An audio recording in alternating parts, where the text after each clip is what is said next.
एक शहर में एक परिश्रमी, ईमानदार और सदाचारी लड़का रहता था। माता पिता, भाई बहन, मित्र, रिश्तेदार सब उसे बहुत प्यार करते थे। सबकी सहायता को तत्पर रहने के कारण पड़ोसी से लेकर सहकर्मी तक उसका सम्मान करते थे। सब कुछ अच्छा था, किंतु जीवन में वह जिस सफलता प्राप्ति का सपना देखा करता था वह उससे कोसों दूर था। वह दिन रात जी जान लगाकर मेहनत करता था, किंतु असफलता ही उसके हाथ लगती।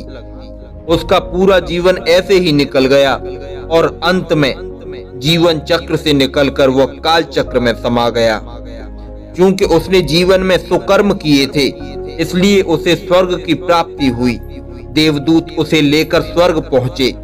स्वर्ग लोक का अलौकिक सौंदर्य देख वह मंत्र मुग्ध हो गया और देवदूत से बोला, ये कौन सा स्थान है? ये स्वर्ग लोक है।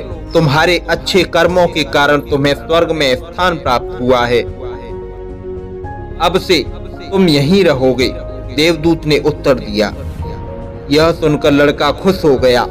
देवदूत ने उसे वह घर दिखाया जहां उसके रहने की व्यवस्था की गई थी। वह एक आलीशान घर था। इतना आलीशान घर उसने अपने जीवन में कभी नहीं देखा था। देवदूत उसे घर के भीतर ले गया और एक एक कर सारे कक्ष दिखाने लगा। सभी कक्ष बहुत सुंदर थे। अंत में वह उसे एक ऐसे कक्ष के पास लेकर गया जिसके सामने स्वप्न कक्ष लिखा हुआ था। जब वे उस कक्ष के अंदर पहुंचे तो लड़का यह देखकर दंग रह गया कि वहां बहुत सारी वस्तुओं के छोटे छोटे प्रतिरूप रखे हुए थे।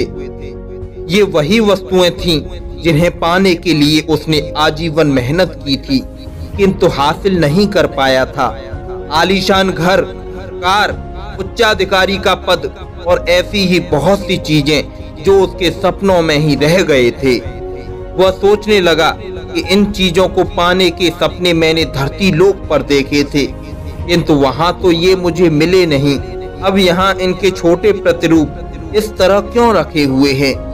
वह अपनी जिज्ञासा पर नियंत्रण नहीं रख पाया और पूछ बैठा, ये सब यहाँ इस तरह, इसके पीछे क्या कारण है?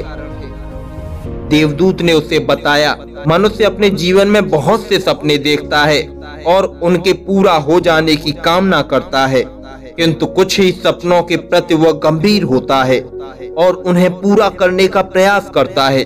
ईश्वर और ब्रह्मांड मनुष्य के हर सपने को पूरा करने की तैयारी करते हैं, लेकिन कई बार असफलता प्राप्ति से हताश होकर और कई बार दृढ़ निश्चय की कमी के कारण मनुष्य उस क्षण प्रयास करना छोड़ देता है जब उसके सपने पूरे होने वाले ही होते हैं।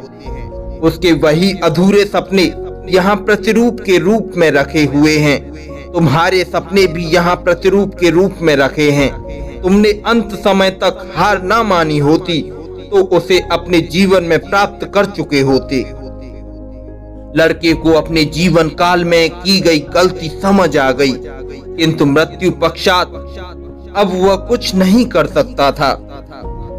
तो दोस्तों, किसी भी सपने को पूर्ण करने की दिशा में काम करने के पूर्व यह दृढ़ निश्चय कर लें कि चाहे कितनी भी मुश्किलें क्यों ना आए, चाहे कितनी भी बार भी असफलता का सामना क्यों ना करना पड़े, अपने सपनों को पूरा करने की दिशा में तब तक प्रयास करते रहेंगे जब तक वे पूरे ना हो जाते हैं।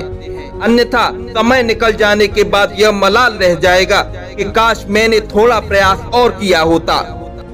अपने सपनों को अधूरा मत रहने दीजिए। दृढ़ निश्चय और अथक प्रयास से उन्हें हकीकत में तब्दील करके ही दम लीजिए। धन्यवाद दोस्तों। हमारे ऐसे और भी मोटिवेशनल वीडियोस देखने के लिए हमारे चैनल बिग थिंकिंग को सब्सक्राइब करें, बेल आइकन को प्रेस कर दें जिससे आने वाले लेटेस्ट वीडियो आपको सही समय तक मिल सके। धन्यवाद। जय हिंद, वंदे मातरम।